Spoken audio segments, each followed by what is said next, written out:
Hey, what's up, guys? Happy Easter. I had a few thoughts I wanted to share with you from Matthew 27:46, where Jesus says, my God, why have you forsaken me?" We usually interpret this passage as, okay, Jesus is on the cross, he's dying, he's bearing the sins of the world.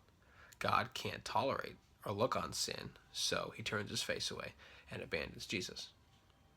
But there is one other place in the Bible where those exact words, my God, why have you forsaken me?"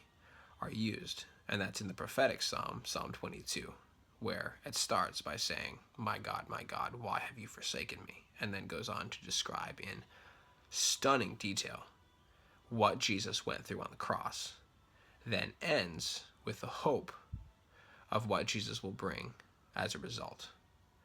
Now, I'm wondering, did Jesus ever cry out to God, "Why have you abandoned me?" Or was he saying it to the people around him, my God, why have you forsaken me?" because they would know what that means.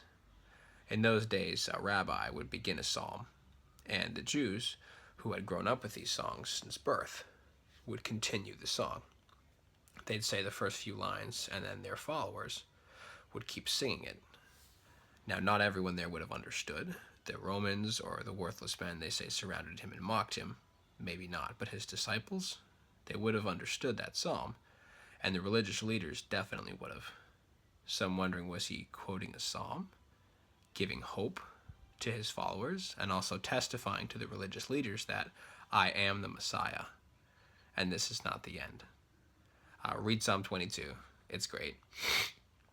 So this then begs the question, did God abandon Jesus on the cross? I don't think that he did, but we say, well, God can't look upon sin, so he had to turn his face away and he had to abandon Jesus. One, I would say, where does the Bible ever say that God turned his face away from Jesus? I've looked for it, but I can't find it. And there's a difference between abandoning and turning one's face away. When God looks on or turns his face toward someone, it's his blessing. When he looks away or turns his face away, he's removing that blessing.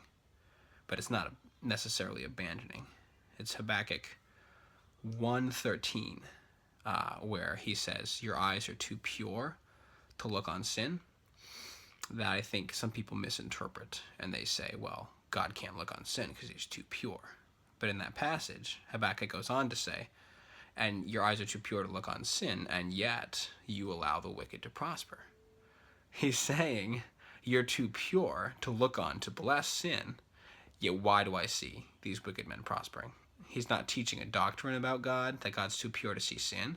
He's saying, why are you blessing sinners? And where do we get this idea that God can't look on sin? Like he can't bless it, obviously, but we have this idea that like sin is God's kryptonite, which is kind of absurd. It's like, oh, it's sin. God the Father can't look on it. He has to abandon us. No, sin may blind us and may separate us from God, but it never separates God from us. And I don't believe it ever separates him from himself. Jesus said, I and the Father are one. And I don't believe that God abandoned his son at the crucifixion. And I don't believe he will ever abandon his sons and daughters now. Food for thought. Happy Easter, everybody.